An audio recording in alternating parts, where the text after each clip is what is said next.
Business next, and Ari Rabinovitch joins us from the Business Center. Hello, Ari. Hello, Cynthia. Now, if you're a traveler, lots of people want to travel this time of year. They're breathing a sigh of relief tonight as Air Canada pilots vote in favor of a new contract, and it's a big contract. Oh, yes. So really good news for not only Air Canada, but also the unionized pilots and air travelers that it's official. There will be no strike for the foreseeable future, so you can continue with your travel plans, it looks like.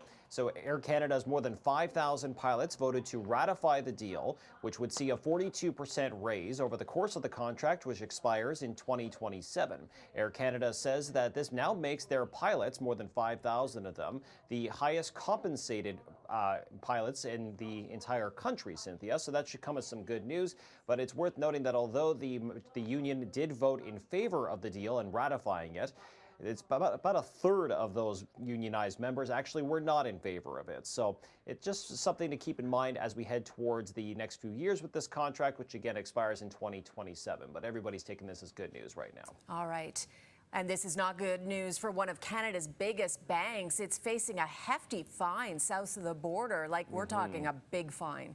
Oh, yes, and it was more than everybody was expecting, including TD Bank itself. So the financial institution, which is the second largest in the country, is going to have to pay $3.1 billion US, with a B, to U.S. authorities, and that's for failing to prevent money laundering. This particular case is reported to have sent about $670 million to illicit means, which could be for the drug trade, trafficking, as well as potentially terrorism over the past 6 years. TD was expecting a fine, but this was more than it set aside. But more than this, Cynthia, the U.S.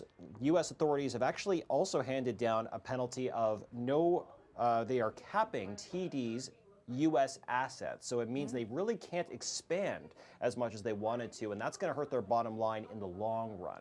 Interesting. Okay, coming down hard on them.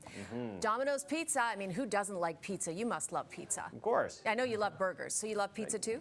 Yes, definitely. Okay. Domino's Pizza is seeing their slice of the pie shrink as the company falls short in the third quarter. Yeah, it's hard to really gauge what consumers are thinking when it comes to ordering pizza the way we used to, just getting it delivered. But maybe there's alternatives. I don't know.